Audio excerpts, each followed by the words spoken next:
자, 오늘은 창세기 15장 시작합니다. 자, 창세기 15장의 내용은 어떻게 요약할 수 있겠어요? 하나님하고 언약을 하나님께서 지금 아브라함과 언약을 맺으시는 것이죠. 언약을 맺고 그 다음에 언약을 맺으면은 언약식이 있어야 되는 거예요. 그렇죠?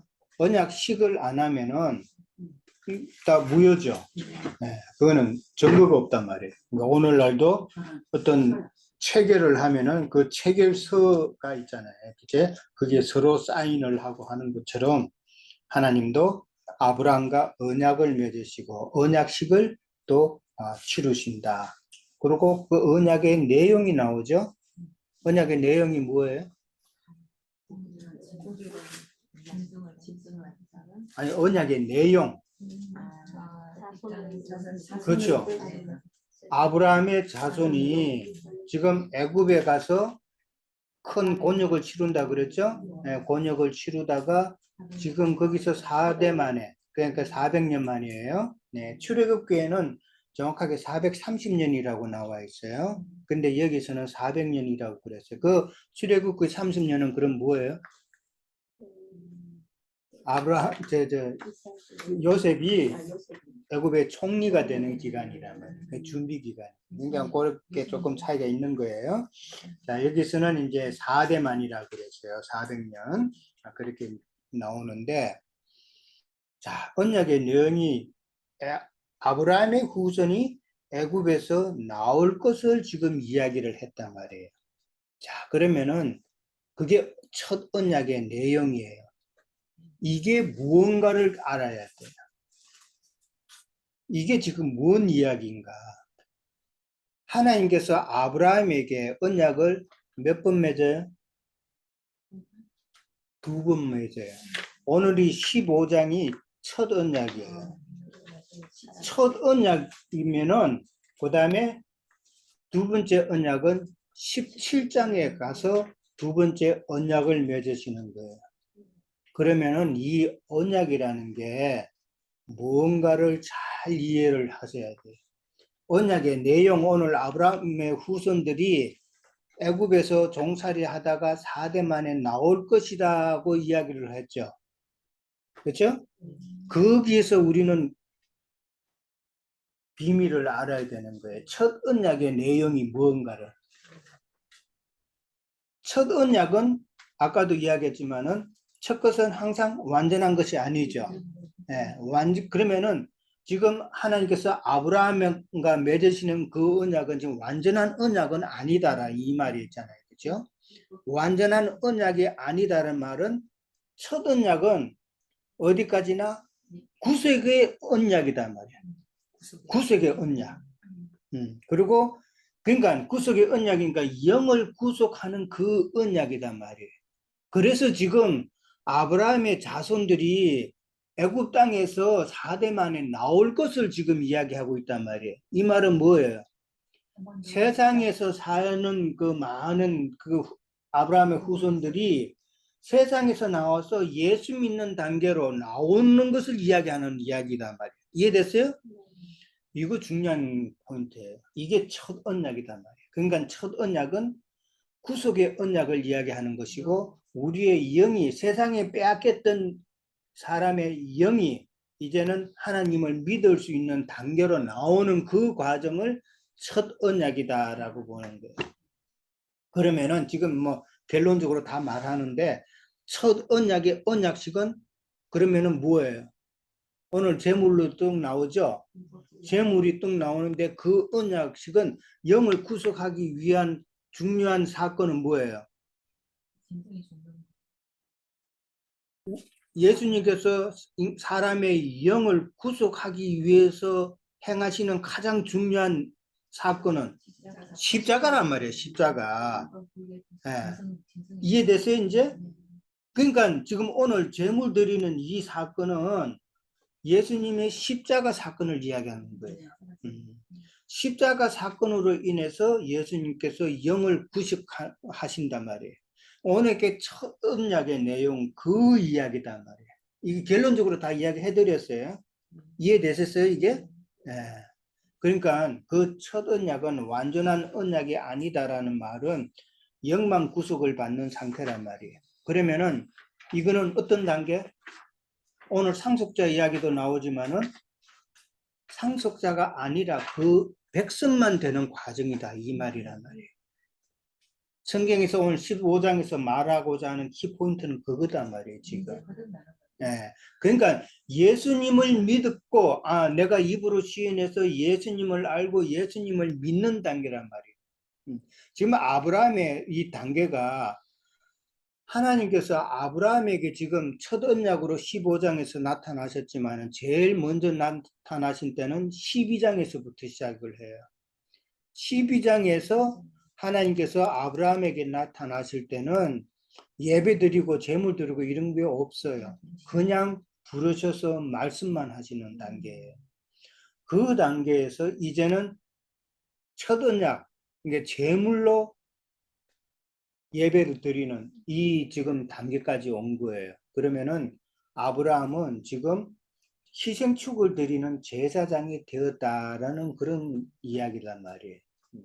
그러니까 이런 흐름, 전체적인 흐름을 먼저 이해를 해야 이 내용이 쉽게 이해가 되는 거예요. 그렇죠. 그러니까 첫 언약의 단계다. 그러니까 첫 언약이다. 그 다음에 두 번째 언약은 아까도 이야기했지만은 그러면은 17장에 가야 완전한 언약이 되는 거예요. 17장에 가야. 17장에는 주로 어떤 내용이 나와요? 할례가 나온단 말이에요. 예. 중요한 건 영적 할례단 말이에요. 그게. 예.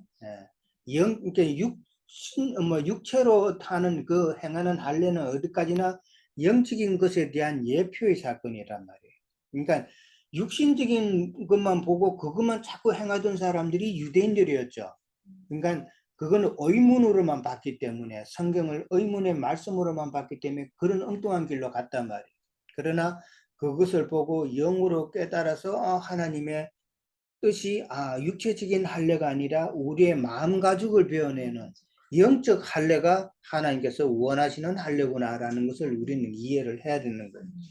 그러니까 완전한 언약은 바로 혼의 구원을 이루어가는 과정이죠. 그 혼의 구원을 이루어간다는 말은 이기는 자가 된다는 말이잖아요. 예. 그 이야기를 한다. 아까도 이야기했지만은 첫 창조하고 그 다음에 둘째 창조. 그러니까 창세기 1장 1절의 첫 창조와 그 다음에 1장 3절부터 나오는 그 창조는 물질세계의 창조가 아니다. 새 하늘과 새 땅. 그 예수님께서 영으로 이 땅에 오셔서 우리들을 하나님의 형상으로 혼의 구원을 이루어가는 과정을 설명한 것이 창세기 1장 3절부터 1장 마지막 절까지다 이 말이에요. 이거 깨달으면서 신앙생활 하는 사람이 얼마나 있을까 진짜. 아주 중요한 이야기예요. 그 모세의 첫 돌판과 두 번째 돌판도 완전히 다르죠. 모세의 첫 돌판은 우리의 옛사람의 죽은 영과 부패한 마음을 상징하는 거란 말이에요. 그러한 부패한 영과 그 부패한 마음과 우리의 옛사람의 그 영에 하나님의 말씀이 기록되어 봤자 인간은 배반하게 돼 있단 말이에요. 그래서 그거는 깨버리고 두 번째 돌판. 우리의 그 돌판은 모세가 직접 준비한 것이죠. 모세가 준비한 우리의 양심에 새기는 하나님의 말씀이 참 온전한 두 번째 말씀이다라는 것이죠. 그게 영의 말씀인 것이죠. 그거를 참 이게 대해서 확실하게 딱 의미가 각인이 되어야 하나님 말씀이 새롭게 보인단 말이에요. 이게 중요한 거예요. 자, 그 다음에 이제 12장에서는 아까 하나님께서 말씀만 하시는 단계고, 오늘은 지금 15장에서는 첫 언약은 영적 할례가 없는 혼적인 단계를 이야기하는 거예요. 그러니까, 그렇죠? 완전한 언약은 아니니까. 그러니까 혼적인 단계에 완전하지 않은 이 언약은 결국은 아브라함이 배반하게 되죠. 하나님과의 언약을. 어떻게 배반해요? 그치. 하갈과. 하갈과의 관계에서 이스마엘을 낳는다는 말이에요. 하갈과의 관계에서 이스마엘을 낳는다는 것은 하나님과 아브라함이 지금 하나님과의 언약을 배반했다는 이야기단 말이에요. 그러니까 이게 지금 15장에서는 그 혼적인 단계의 믿어서 구원을 얻는 그 영의 구속은 이루었지만은 그러나 온전치 않은 단계, 그런 단계다라는 거. 그 다음에 17장은 이제 완전한 영적인 할례를 받은 그때니까 이때는 그 믿음이 참 하나님께서 주신 계시된 믿음의 때단 말이에요. 늘 이야기했지만은 이 계시된 믿음, 하나님의 말씀의 뜻이 이렇구나 하는 것을 영적으로 깨달아서 내가 믿음이 생겨야 되는데 지금 요즘 난 그걸 더 많이 느껴요. 세상 그냥 그전에는 믿는다 하면서 이 말씀을 지식적으로만 알고 이렇게 하다가 영적으로 이렇게 깨달으니까 와, 하나님의 말씀이 이렇구나. 이렇게 되니까 저절로 믿음이 생겨. 이게 하나님께서 주시는 믿음이란 말이에요. 그 믿음이 얼마나 소중한 믿음이냐 말이에요. 우리도 다 그렇게 돼야 되는 거예요. 그런 과정이 있는 거예요. 그래서 내가 이게 하나님의 말씀을 영으로 깨닫는 거 그렇게 강조하는 거예요. 그러다 보면은 계시된 믿음의 때까지 갖춰진 그런 삶을 우리가 살았잖아요. 근데 그게 말씀이 영으로 깨달아지지 않으면은 이게 안 되니까 자꾸 뭘 써요? 사람의 생각으로 내 열심으로 뭔가를 자꾸 해보려고 그러죠. 그러면 믿음이 생기는 것 같이 생각되죠. 그건 착각이잖아요. 마귀가 우리를 속이는 거란 말이에요. 착각한다는 거는 마귀의 속임을 우리는 지금 당하고 있다는 거예요. 그러니까 사람이 자기 열심으로 아무리 뭐 하고 뭐 그냥 가만히 있으면 예배만 참석하면 안 될 것 같고 뭐 교회 뭐도 봉사도 하고 헌금도 좀 많이 해보고 성교제 어디 간다 그러면 나도 따라가 보고 이렇게 하다 보면은 내가 좀 그전하고는 다르니까 내가 믿음이 좀 생긴 것처럼 착각이 된단 말이에요. 그건 착각이단 말이에요.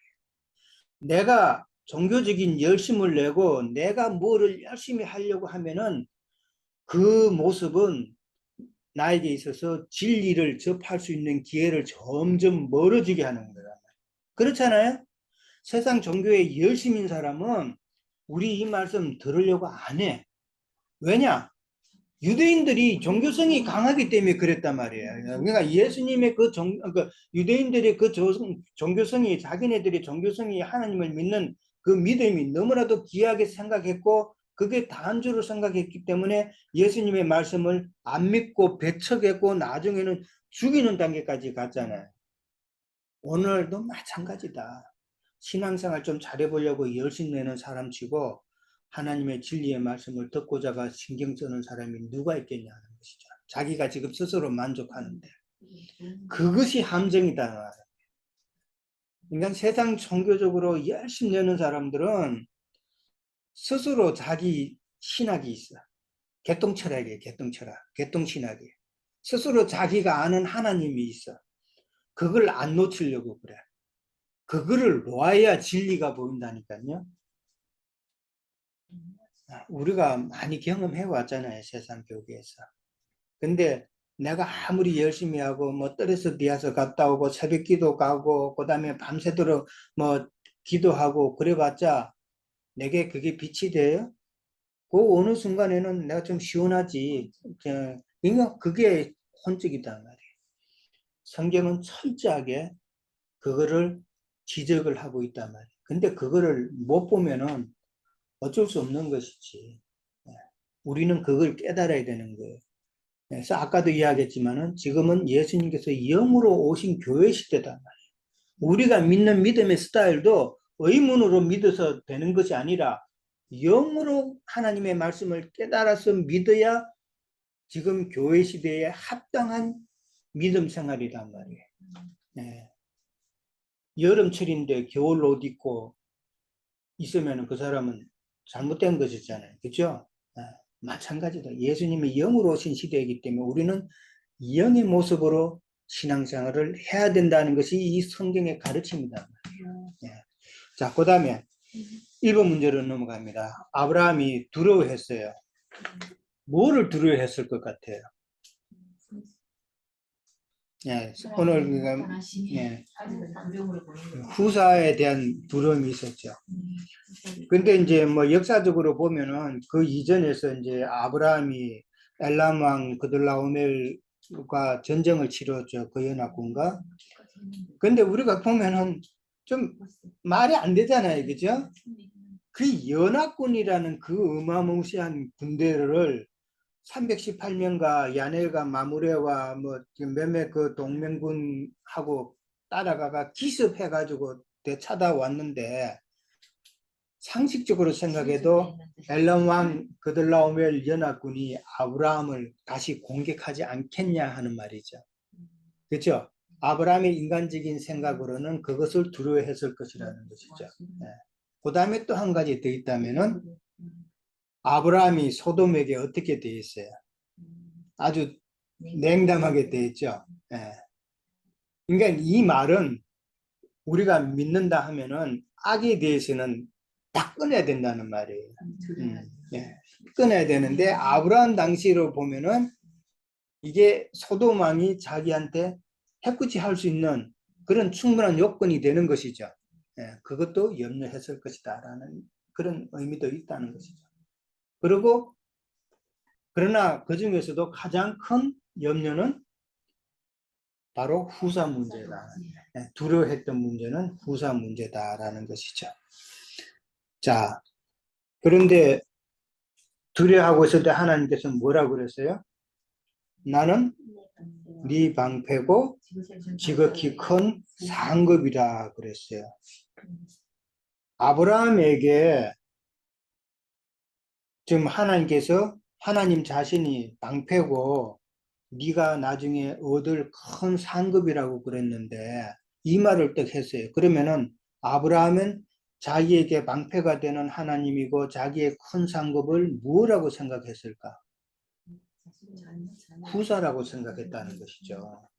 그러니까 하나님께서 방패고 너의 큰 상급이라 그랬는데 아브라함이 이르되 주 여호와여 무엇을 내게 상급으로 주시려나이까 나는 자식이 없다라고 그러죠.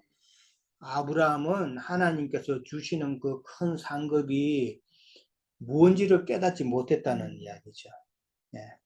자기가 생각하는 후사라고 아브라함은 생각했기 때문에 나는 자식이 없다라는 이 말을 했다는 것이죠. 근데 큰 방패 되시고 큰 상급 되시는 것은 우리가 가나안 전투를 반드시 치르고 이겨야 얻을 수 있는 것이죠. 그냥 얻어지는 것은 아니다라는 것이죠. 세상 교육에서 믿기만 하면은 하나님께서 모든 것 다 주신다. 이거는 마귀 거짓말이에요. 성경은 영의 구속은 내가 믿기만 하면 되지만은 정말 이기는 자, 하나님의 상급, 유업으로 받는 이 모든 것은 내가 싸워야 된다. 가나안 전쟁에서 반드시 싸워야 된다는 것이죠. 자, 2절에 가면은 아브라함은 나의 상속자는 누구라고요? 다메섹 사람 엘리에셀이다. 그렇게 했어요. 그러면서 아브라함이 또 이르되 주께서 내게 씨를 주지 아니하셨으니 내 집에서 길린 자가 내 상속자가 될 것이다. 라는 이 말을 합니다. 자, 엘리에셀이 나와요. 엘리에셀은 무엇을 상징해요?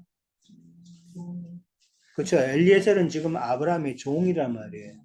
그러니까 종의 사역을 상징하는 사람이에요, 지금. 무엇의 종? 율법의 종, 의문의 종. 그러니까 엘리에셀은 또한 율법 사역자를 상징하는 것이죠. 그렇죠?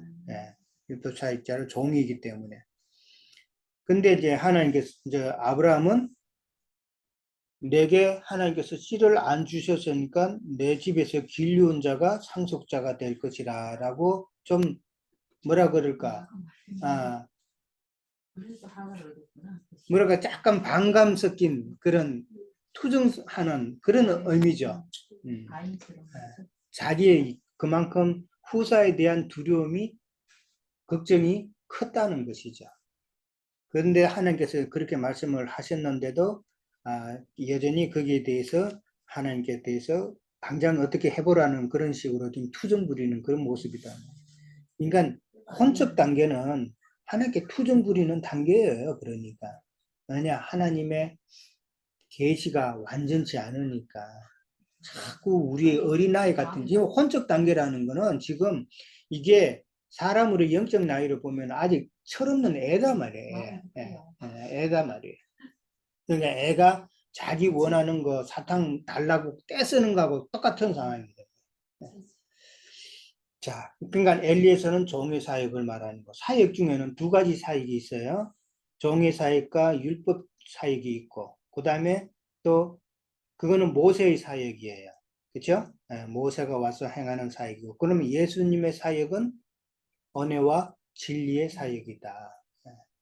그 두 가지 사역이 있는 거예요.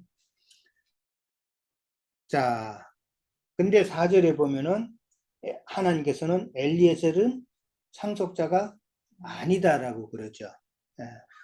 그러니까 종의 사역, 율법 사역을 감당하는 자는 상속자가 될 수 없다는 하나님의 뜻이 숨겨져 있죠. 중요한 거예요. 아브라함의 그 상속자는 하나님께서 아브라함에 주신 모든 것으로 상속받는 것이잖아요. 지금 그렇죠? 하나님께서 아브라함에게 모든 복을 주시겠다고 그랬죠.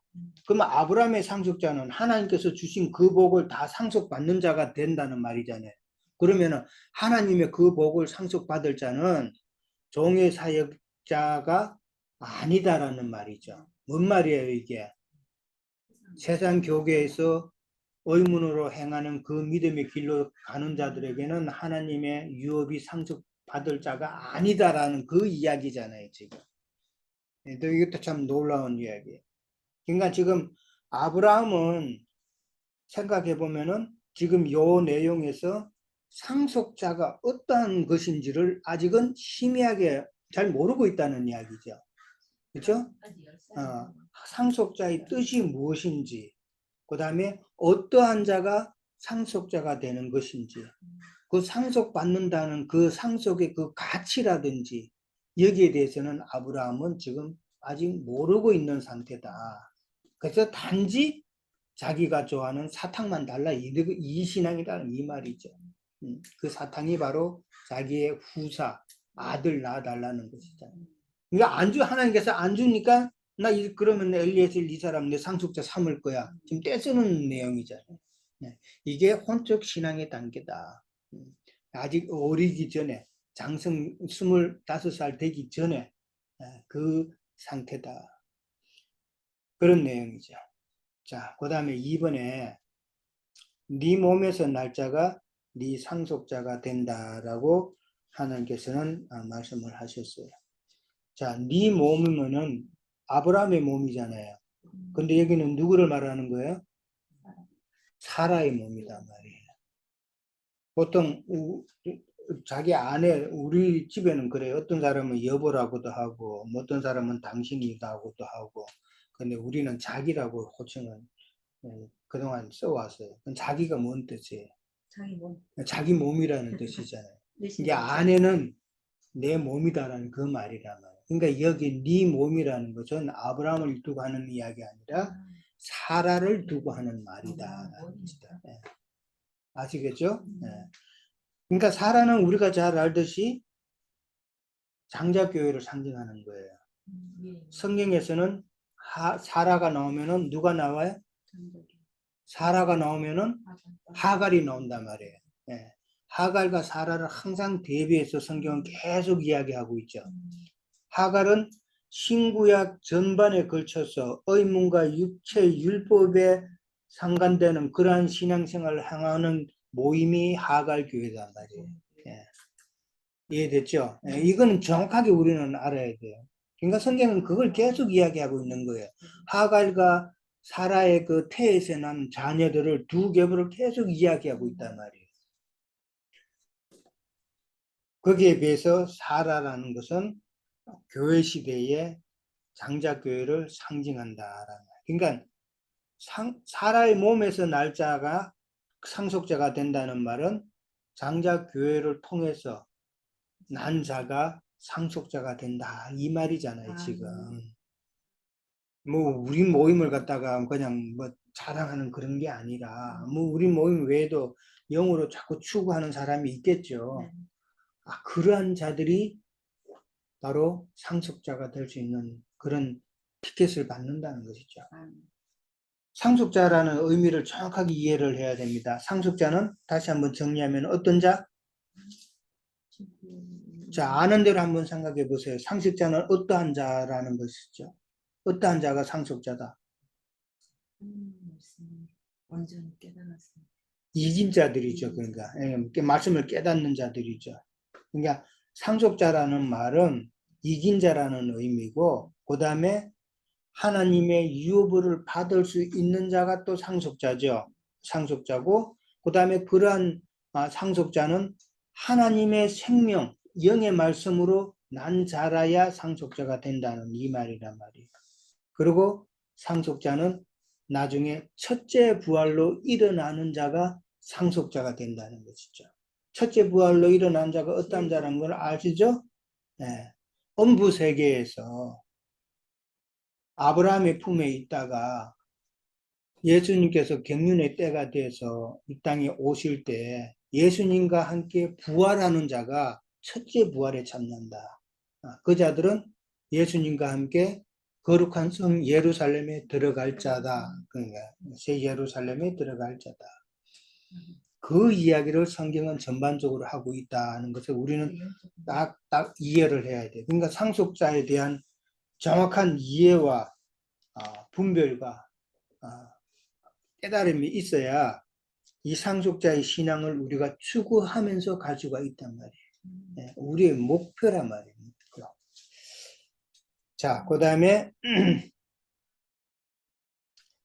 그러니까 아까도 이야기했지만 사라와 하갈 계속 대비되는 것은 누구의 태에서 신앙생활 하느냐의 문제단 말이에요. 결국은 우리가 그동안에는 하갈의 태에 머물러 있었지만은 그러나 우리는 지금 사라의 태로 옮겨졌잖아요. 그것이 정확해야 된다. 자, 그 다음에 5절에 가면은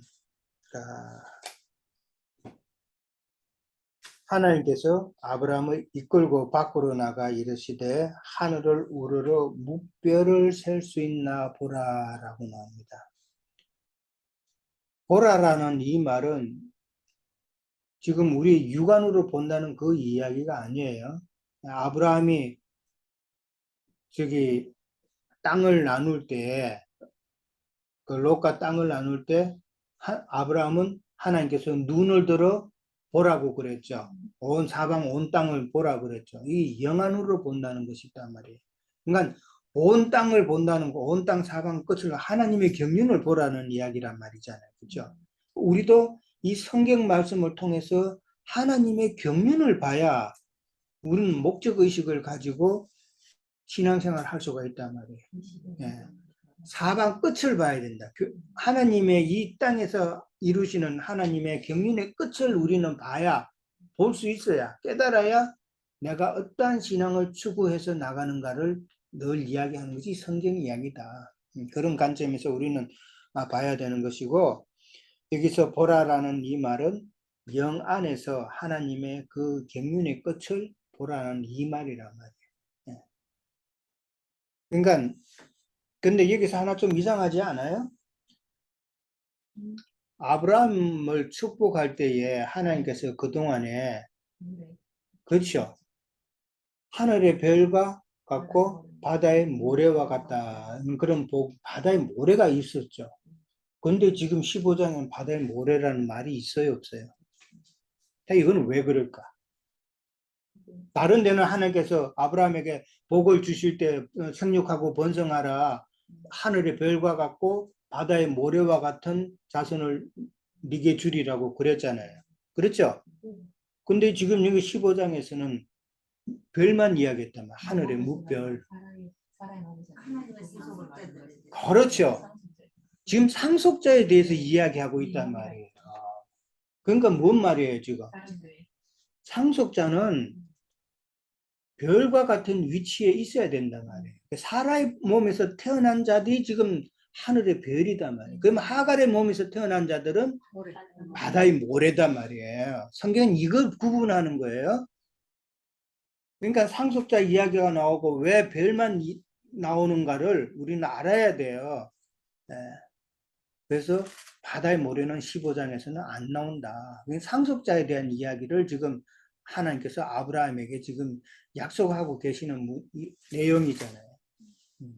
그럼 이해됐죠? 예.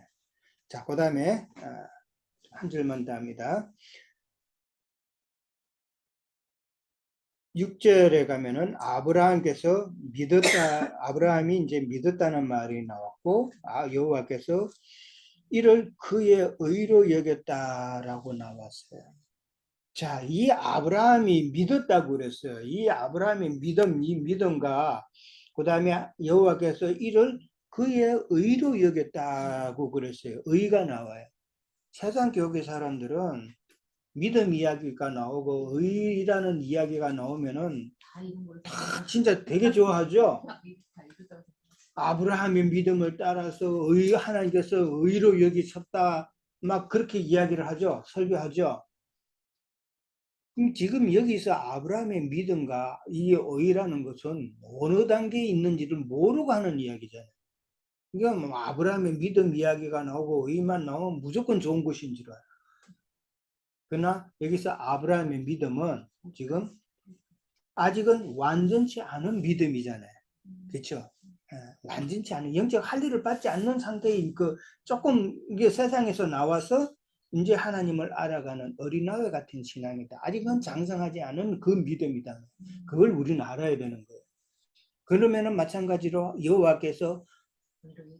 여호와께서 의로 여기시는 것이 아니라 그의 의로 여기셨다 그랬죠. 성경에 보면은. 그건 아브라함의 의단 말이에요. 그거는 사람의 관점에서 봤을 때의 의단 말이에요. 차이가 있죠? 하나님께서 의로 여기셔야 되는데 하나님께서 의로 여기셨다는 말이 아니에요.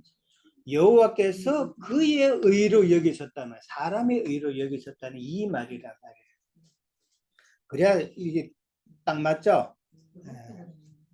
그렇죠. 욥도 그렇죠.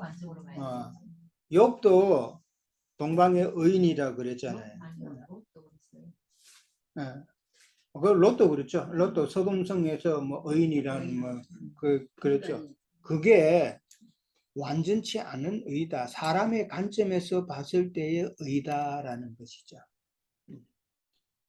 사람의 관점에서 본다는 말은 내가 신앙생활을 하면서 좀 그런 생각 우리는 가졌는지 모르겠지만 나는 그런 생각 가졌었어요.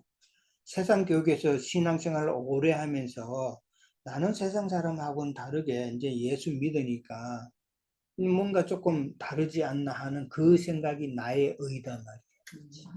네. 그러니까 스스로 교만하게 되고 그 의단 말이에요. 내가 그 교회에서 어떤 장로님의 그 어떤 모습을 보고 그 장로님 되게 참 좋다 존경하죠. 내가 그 사람을 의로 여긴다. 그러니까 하나님께서 그 사람을 의로 여기느냐가 더 중요한 것이잖아요. 그 이야기다. 네. 그 분별을 정확하게 해야 된다. 네. 아브라함의 그 믿음은 다음 장에 이렇게 나오면 알지만은 이스마엘을 낳는 믿음이다 말이에요. 이스마엘을 낳는 믿음. 이삭을 낳아야 온전한 믿음이잖아요. 그렇죠? 이스마엘을 낳는 믿음이 무슨 믿음인가를 깨달아야 돼요. 헬과 육에 상관된 헬과 육으로 난 자를 대표하는 것이 이스마엘이잖아요. 네. 그러니까 헬과 육으로 나와서는 안 된다. 우리는 영적 자녀를 영의 말씀으로 낳아야 된다. 그 이야기죠. 네.